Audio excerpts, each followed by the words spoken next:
The bright side of addiction is recovery.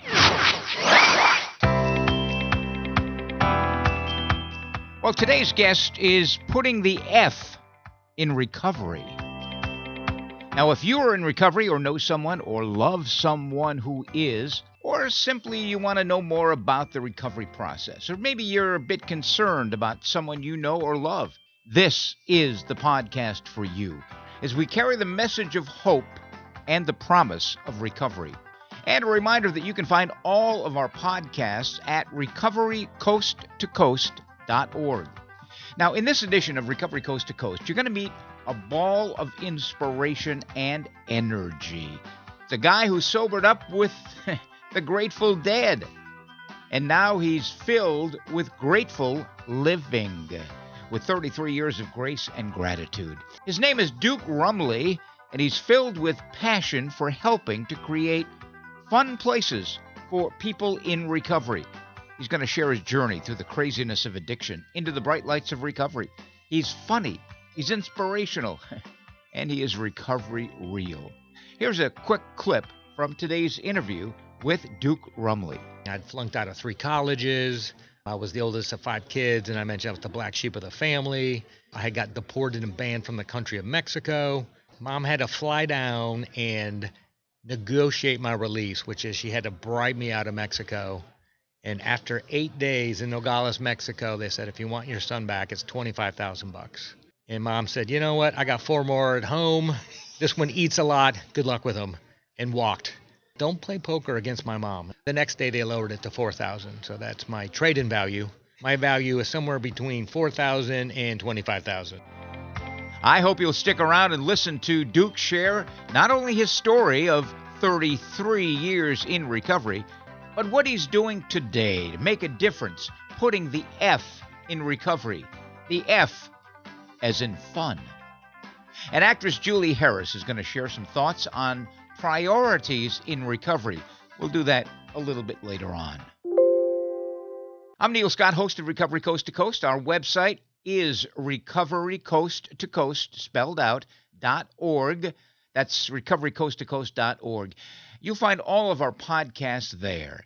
You know, following 15 years of nightly broadcasting on iHeartRadio in Seattle, we've now upgraded to a national podcast, which is available to anyone at any time, featuring interviews with everyday people in recovery, as well as clinicians, authors, recovering celebrities, and newsmakers who offer the promise of hope and the reality of recovery, plus well-vetted resources for individuals, families, and friends. We invite you to enjoy the podcast and to share it with your friends as well. Recovery is an American way of life. A reminder, our email address is recoverycoasttocoast@comcast.net. We'd love to hear from you. Recovery Coast to Coast is supported by Sundown M Ranch, one of America's oldest, least expensive, and most successful treatment programs. Now, I've been in the field of addiction for quite a few years, and I've seen treatment programs that come and go. But the good ones, the ones that successfully treat people with addiction and mental health issues, keep doing what they do best. They stick around.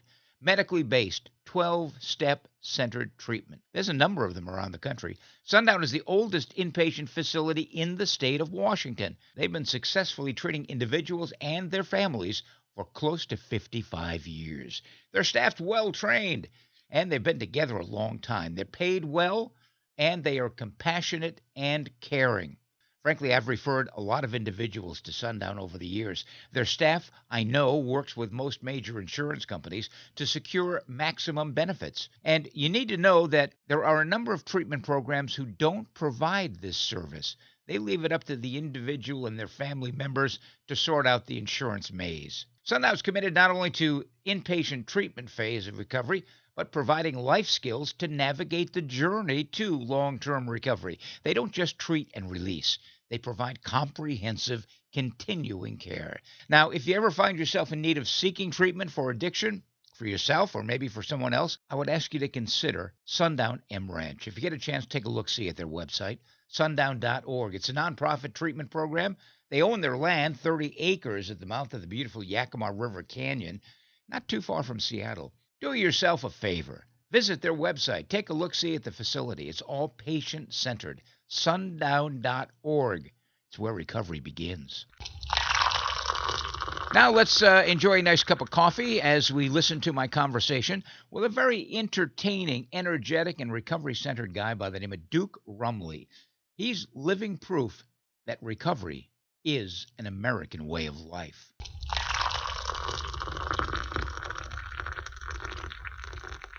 We're at the 48th Annual TAP Conference in San Antonio, Texas. TAP is the Texas Association of Addiction Professionals, a great organization. I come down here every September and MC the conference and do the radio show. Our visit made possible by the good folks at Summer Sky Treatment Center. They are in Stephenville, Texas, not far from Fort Worth, where recovery begins, summersky.us. It's great to come down here because I meet a lot of old friends that I've known over the years and also meet new friends as well, like Duke Rumley. Duke is a founder and executive director of SAFE, SAFE. Safe Spaces in Fun Places is the catchphrase, and Duke is going to tell us all about it. Nonprofit organization, and it basically provides entertainment and fellowship for people who are not drinking. Neil, thank you so much for having me on the program. Greatly appreciate it. Yeah, we're a nonprofit. We're around for 4 years. The name of the nonprofit is Sober AF Entertainment. So SAFE is the acronym. What does AF mean? Sober can mean, or AF can mean a lot of things. It can mean sober and fun entertainment. Sober and freaky? It can mean sober and freaky, sober alcohol free, sober and F entertainment, which it kind of does. So we're really putting fun in sober. So that is our goal. The F word. It is the F word. Sober and F word. Sober as F. And when did you start this? So 4 years ago, I started this. I had the time 29 years sober. I had a 20-year-old daughter who was at a concert with some friends, and all of her friends were on ecstasy, and she's texting me she needed to take a ride home. My 16-year-old son, his best friend OD'd on a weed brownie, and 29 years sober. When I got sober at 21, there was a sober support group inside the Grateful Dead, and that made getting sober tolerable, just enough that I hung out and the miracle happened, which was I kind of learned I can live without alcohol, but I couldn't really see it until I'd been doing it for a couple of months, and that was kind of the miracle that I hadn't gotten a DUI for 3 months, and I was really appreciative of not being the black sheep of the family, which I had been for many years leading up to that point. So here I am, sober, going to Grateful Dead shows, and you've always been a music fan, I assume. So been a huge music fan up to that point. Between ages of about 15 and 21, I'd been to 15 Grateful Dead shows, and then after I got sober, for the next 6 years, went to another 25 Grateful Dead shows sober. How about Fish? No, never made the transition to Fish. Really? Just, I mean, it's a good jam. It's kind of silly lyrics, and I don't want to be grumpy old man without a band, but I've been grumpy old man without a band after Jerry died for about 10 years, and even struggled with the reincarnation of the Grateful Dead. So, but I have let that go through many step works and just having kids, and they kept me young, and I was taking them to lots of concerts, and they kind of converted me into this EDM, funky bass music. So I'm really enjoying music. Our nonprofit sets up the sober sections, and we've done some concerts, but mainly we do a lot of music festivals. We'll talk about that in a minute, but I want to go back and to the beginning for you in terms of your usage and your recovery. When did you start drinking? I would say I had that first aha moment with alcohol probably the beginning of my sophomore year of high school or freshman year, end of my freshman year. And it was one of those buffet style. I finally had an opportunity to drink as much as I wanted. And I went from being kind of the life of the party to blacking out and showing up at high school, being told I went around the room, told everyone I loved them. I got in a beer chugging contest. I went outside and puked. I got rolled on my own puke, and Chew sit on me. So there was a little bit of downside with that first blackout, but something had happened, and that something was I got so drunk that I finally relaxed. And I just remember that thinking, like, oh man, I've never been so relaxed in my entire life. And my brain got rewired that night. So I was definitely thinking, when can I get this drunk again? And there was Mm. a flip side. I didn't realize that my reaction to alcohol was different than normal people, which was I get thirstier, right? I get one or two Mm. beers into Mm. me, Mm. and whatever plan I had for the night suddenly changed, and we are going to consume more until we run out of money, and then we'll figure that out. So that was my battle for the next 4+ years. I sense there was some trouble along the way. I was never like told what a funny gentleman I was in a blackout, right? It was taking a whiz in somebody's hamper Oh. or worse. So I had gotten dragged to Alcoholics Anonymous a couple times early on in my drinking career. Actually, I got dragged to church originally, Saturday morning, 7 a.m. church with mom and dad, and I'd go outside and puke in the bushes, and they realized this was not going to cure what I had. And then Mm. they Mm. had some folks that they knew who were members of AA, and they were taking me to that. So it was really, I wanted anything but. I wanted to figure out how to drink and stop the bad luck. Mm. Mm. Continue drinking, but not get in trouble. Yeah, right. Yeah, I yeah. mean, how do I continue doing what I Yeah, want to right, do right. without everyone hating me? Right, right. So, how did that lead to your eventual recovery? I think that day finally came. They dragged me to treatment. And for whatever reason, that thought was life might be okay without alcohol. And I had not been able to say that or see that up to that point. Mm.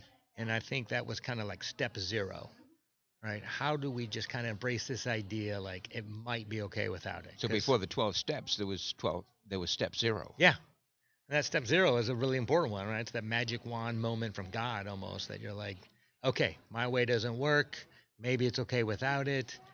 I didn't think it was possible without it. That my whole life theme was based on this.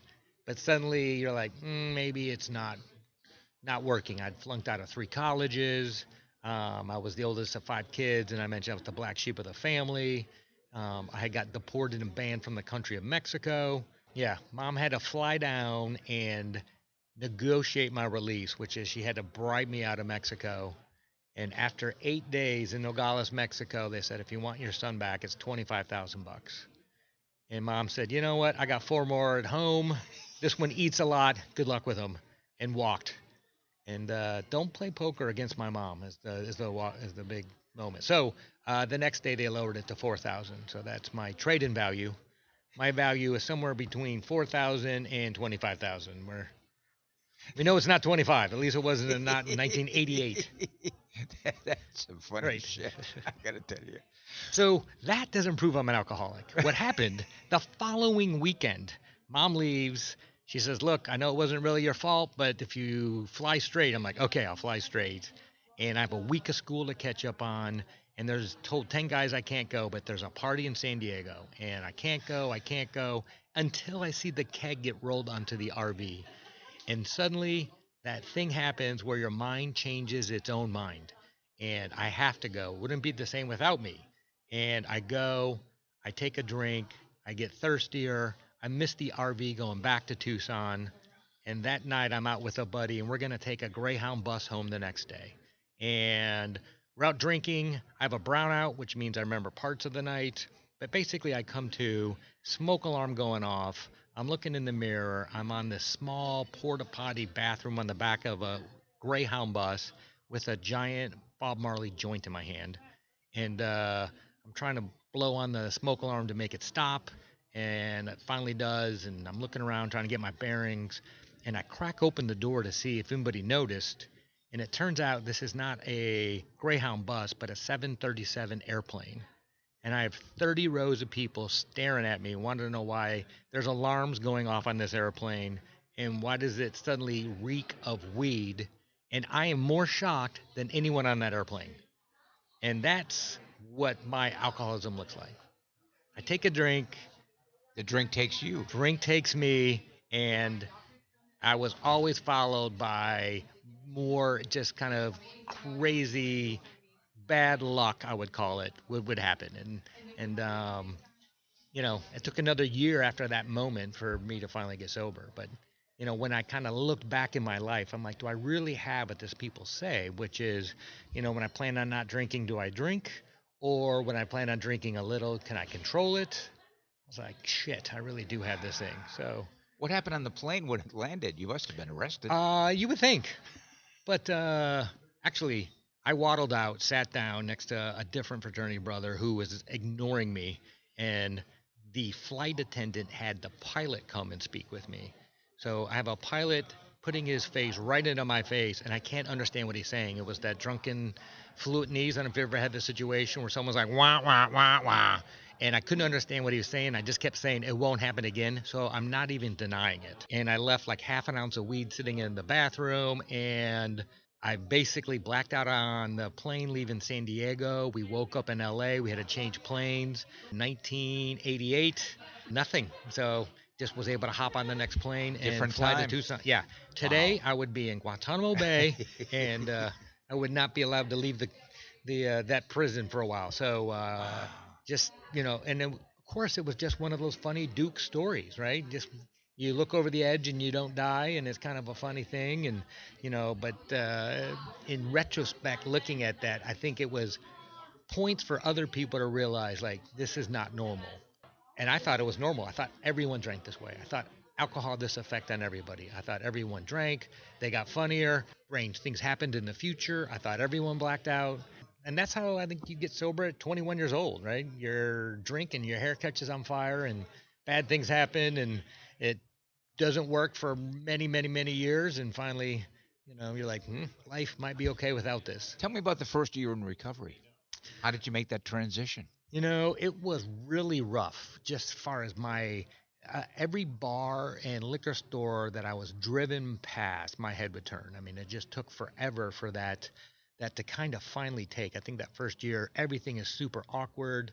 I was in treatment for 8 days, and then I got returned to my parents, and I was working and realized I couldn't be a bartender and be 8 days sober. So that took like one day of being a bartender to realize that. At 3 months sober, I moved to Louisville, Kentucky, and I had a uncle who was a judge who said he'd keep an eye on me, and he introduced me to a buddy of his who was a detective who was in AA. He took me to a couple meetings. There happened to be one girl who was going to my new college who was sober, and she was taking me to some meetings. And sometimes that's what it takes, right? You go to a meeting, it's a cute girl, there's some Nutter Butter cookies, and it's enough to kind of keep you coming back. And that's kind of, I think, was my story early on, and just not even realizing how wired my brain was for alcohol and drugs. I mean, I just remember my head snapping around just in case this recovery thing didn't work out. I had to remember where all the bars were. Plan B. Yeah, Plan B was in the works all the time, no matter what, no matter how many meetings I went to or step work, and it just took that time. So if somebody's new, I think you just got to understand it's just going to take some time, and if you think that way, that's a good sign. It means you're in the union. You're one of us. Your recovery progresses along, and then you decide you want to give back. You want to do something, and you combine your recovery with your love of entertainment and sports. It does, but it's really kind of geared towards the things you will do for your kids. I always thought How many kids do you have? So I have two kids, a 24-year-old daughter and a 21-year-old son now. And I'm sure in the back of my mind, I always thought like, we're missing this gap between 30-day treatment and 1 year recovery, right? And it's when people relapse at the highest rates is this early. And it's super awkward and everything is brand new. And I always thought like, if you can walk people through this first year, if you can get them to a year, right, that brain gets unwired the way it was. And then I had this issue with my kids. My son's 16, his best friend ODs on a weed brownie. We live in Colorado where everything is concentrated and super strong. And, basically weed that I smoked was Coors Light, and the weed today is Jim Beam. So A good way to put it. It's night and day, right? It's like 10x what the proof was. And then my daughter was 20 and she was at a concert texting me she needed to take an Uber home and didn't want to tell me all of her friends were on ecstasy. And just, we know some people who have overdosed and died in Colorado. So just kind of had this thought like, what are you going to wish you did today 6 months from now? And I'm not the guy to start a nonprofit or be a leader in this industry per se, but for your kids, you'll do stuff that you won't do for other people or even yourself sometimes. So started this, and we did a couple sober tailgates, much like what I'd learned from the Grateful Dead at a couple different concerts. And then we did one at a Colorado Rockies game, and within 8 days, I think we sold like 130 tickets, which to me kind of proved there's a need and a want. We got our nonprofit status right away and started hosting a bunch of events, and COVID hit, and then all the concerts got locked down and all the sporting events were canceled. So we did some virtual music festivals on Twitch. We had our first music festival, a total of 27,000 people watch online, all these different DJs that we hired. And we would put stitch in between the different 45-minute music sets, 2 or 3 minute PSA about suicide prevention or opiates or some type of drug education. So we kind of had a quick pivot there, and now we're back at it. And we've now done 126 events over 4 years. We've had over 10,000 people join us. We've partnered with Major League Baseball, the NFL, NHL. We've also done the NBA. We've done, multiple games outside of Colorado. Most of our stuff's in Colorado where we have grant funding. We just came back on August 31st. We had a Mets game where the Cohen Foundation partnered with us and is funding 5 events that we're going to host. And we had about 150 people join us in the sober section. The owner of the Mets came and spoke at the event. Our biggest event ever was actually this year, June 24th. We had 2,000 people join us at a Rockies game. We had the owner of the Rockies come and speak at that event. He spoke at a one of our events, a bunch of our events. So we know we're losing 107,000 kids every single year to accidental drug overdose. I mean, that's an impactful enough number. And there's no secondary culture for these kids besides the party culture at sporting events and at concerts that we go to. So, we're really doing a very, a huge ask is to create a new culture, right? And so we're asking venues to be sober friendly. And what does that mean? That means give us some discounted seats. That means give us a space that we can host a sober tailgate beforehand. And how do we give these kids a shot if they want to not drink or do drugs? So how do we create a substance-free space, but it's still fun? So one of the things we've done is we've added silent disco. We'll have DJs and we'll have headsets, and these headsets light up either green, blue, red, depending on which DJ you're listening to. And if you walk up and you don't have a headset on, it looks like the dumbest thing you've ever seen in your life. You got 100 kids dancing and no music, and it just looks ridiculous. But then you can kind of tell the headsets are lit up. So we're trying to figure out how do we really make this fun? Because if the tailgate is lame, we're doing more damage than good. I mean, these kids need to show up. It's got to be more than 30 kids. And I say kids, I mean, I'm 54. So anyone younger than me is a kid. So we just need, a lot of participation, a little bit of funding, and really some kind of way to get this community together. What does a safe event look like? You say the tailgates. So people purchase tickets. How much are the tickets? So we just did the TCU CU football game as an example. So the university gave us some discounted seats. We had 100 plus tickets, and they were $35 each. Mm-hmm. Then the tailgate was free. So we partnered with the University of Colorado's Collegiate Recovery.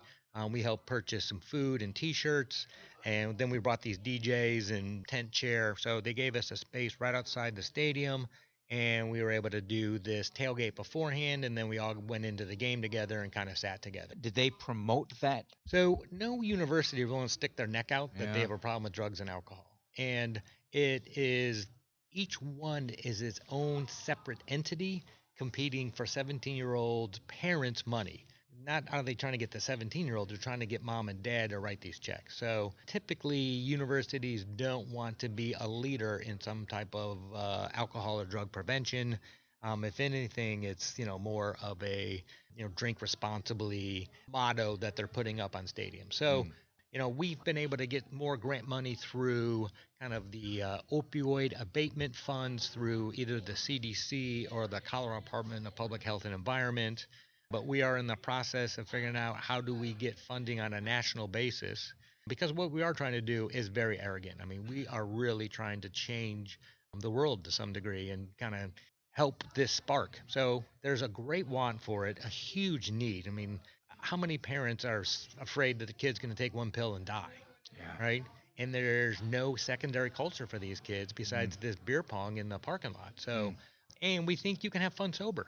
And that's our mission. So we're throwing really fun stuff all over the country. Next weekend, we're at Imagine, which is a 4-day music festival in Atlanta. Going to have a bunch of really big names in it, and they invited us to manage sober camping and a sober support tent. The following weekend, we're doing the UCLA CU game, and then we're going to be USC versus Utah. We got the Iron Bowl. We have Ole Miss at A&M, so we're back at A&M. We just got a phone call. University of Houston wants to do a game. We're doing Michigan State, and then once the college season wraps up, we're going to go back to the Dolphins and do a sober support tailgate for the Houston Dolphins game in Miami. That'll be our second one there. We had about 1,000 people last year for that game. Wow. You're just one guy, Duke. You must have Yes. some people helping you. I am one over-caffeinated, driven guy, and I like chicken wings. So our nonprofit runs on chicken wings and funding. So, but yeah, we do have 2 other part-time employees. We do have a lot of volunteers. We got a website, soberafe.com is the website that people can make donations. I mentioned that we're pretty heavily on the grants at the moment, trying to get outside of kind of the grant game, and so that would allow us to do more stuff outside of Colorado. We You're work basically just in Colorado now. Well, yes. So of the 40 plus events that we do a year, 30 of them are in Colorado. Mm. And then we're able to pick certain areas. Like Saturday, we have partnered with a local treatment center here in Austin, and we'll be doing the Texas Alabama game. So we'll have a sober tailgate 2 hours beforehand, and then we'll have 4 TVs, 2 inside, 2 outside, for people to hang out and watch the game and have some fun and lots of food. And then that game was really tough to get tickets, so we won't have any tickets for that one. However, I mentioned we're going to the festival, and then we're going back to the UCLA CU game. We do have 150 seats for $45 a ticket there, so those are pretty cheap seats for a college football game, Hmm. especially 2 Pac-12 teams. If a game is sold out, can people just go to the tailgate? We always are open, and ideally, we would just much rather have the tailgate and have that manned. That way, if you're triggered in the stadium, you got a safe place to go back to. Yeah, sure. So it is going to be triggering. You are going to be looking at people who are zombie drunk sometimes. Yeah. And if that's triggering, then great. We got a space that you can go back and you can be surrounded by people who are sober. And if that doesn't work, sometimes we send people home. Just like, look, this is no longer a safe space, and go find your community. And we had to do that at New Year's Eve at a music festival one time. This kid was totally triggered and came to us and was like, look, I was here with a buddy. We both pledged we weren't going to use any drugs, and my buddy's doing it. And if you guys weren't here, I was gonna. All right, well, you're in the right place. Join us. And after about 30 minutes, I was like, this is probably not the safest space for you. And he went home to his home group for a midnight meeting on New Year's Eve and got through the night. So we can talk about 107,000 kids no longer on this planet over the last 12 months from accidental drug overdose, or we can kind of talk about, more of the stories, because the numbers just no longer make sense. And it's more dangerous now than ever before for these kids. Amazing. You're doing great work, and I hope it expands. I hope you get more grant money. I hope you do it nationally. I hope that your dream comes true. It's starting to come true. Yeah. It has come true up to this point. It is shockingly how many people are talking about what we do. So the drug czar out of the White House knows who we are. We got some feedback on that. And anyways, I just know that it's needed, it's wanted. There's a lot of great people out there trying to help us be successful, and we're just going to keep it very safe and clean and make sure it's a safe space for kids. Trust God will do the rest. If people want to find out more about SAFE, they would go to soberafe. .com. So soberafe.com is the website. You can see our calendar. You can see different events, ways that you can host your own event if that's what you'd like to do. And also, really, that's our long-term goal is we want to do 40 events a year and have the community do 400 events a year. So it's a landing page you can go to and find some recovery support for music and sports. You are a recovery champion, and thank you for stopping by. Awesome. Well, thank you, Okay, Neil. I Duke appreciate Rumley. it.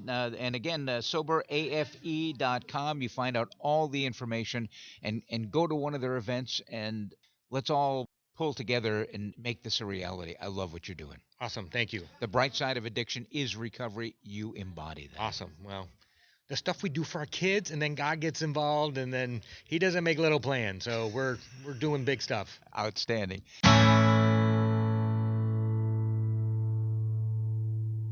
Well, I hope you've enjoyed that interview with Duke. Living a life of service. By the way, I want to remind listeners of this podcast that if you would like to tell your story of recovery, regardless of the path that you've chosen, as long as you have been in continuous recovery for a year or more, drop us a note at recoverycoasttocoast@comcast.net. Now, we're going to hear from legendary actress Julie Harris about priorities in recovery, and we'll do that in just 30 seconds. She has always been your baby, but when your daughter got into drugs and alcohol, she turned into a stranger. What do you do? Where do you turn? Contact Sundown M Ranch. Sundown's nationally recognized youth treatment program guides young people back to a life free of drugs and alcohol. All treatment is gender-specific and directed by caring certified professionals in a safe environment. You can get your daughter back and get to know her again. Go to www.sundown.org to learn more. And now a thought for the day from beloved actress Julie Harris on priorities in recovery. A laugh is worth 100 groans in any market. Charles Lamb. Many of us, as we become honest with ourselves, can begin to see that we take most things in life too seriously. We view our jobs, our status, our possessions large and small, even life's little mishaps, with far more seriousness than they deserve. The heart of the matter, of course, is that we tend to take ourselves too seriously. While it's true that many things do require our serious attention, that doesn't mean we have to go about straight-faced and tight-lipped in all areas of our lives. When we are excessively concerned, we limit our ability to have fun, to be relaxed and happy, in short, to enjoy life. If we find ourselves taking everything too seriously, if we see that we're trying to manage things beyond our control, it's time to reorder our priorities, asking ourselves, what's really important? Perhaps then we can remember that we have a choice to burden ourselves by viewing everything as serious and therefore probably negative, or to strive for a positive outlook with the goal of enjoying life a day at a time as it unfolds. Thought for today: lighten up. Thanks to Julie Harris for those wonderful words about recovery and about priorities. Well, that wraps up this edition of the national podcast, Recovery Coast to Coast. If you've enjoyed the podcast, please share it with your friends via social media or simply by telling someone else about it. Tell a friend, tell a neighbor, tell somebody in your AA group, tell someone you care about. You can find all of our podcasts at recoverycoasttocoast.org. And if you'd like to get in touch with us, again, our email, recoverycoasttocoast@comcast.net. Also, please hit the subscribe or follow button. It's free, and you'll be notified the next time we publish a podcast. Remember, if you know someone who's experiencing problems with alcohol or any other drug, here's a 24-hour national helpline which offers free information and confidential treatment referrals. Spanish-speaking individuals are available as well. 1-800-622-HELP. Join us next time for America's Voice for Recovery, Recovery Coast to Coast, the national podcast. And another shout out to our sponsoring organization, the good folks out at Sundown M Ranch. They've been successfully treating individuals, including adolescents and their families, for well over 50 years. Sundown.org. I'm Neil Scott reminding you to stay healthy, live in gratitude, and be kind to others. Remember, the bright side of addiction is recovery. Pass it on.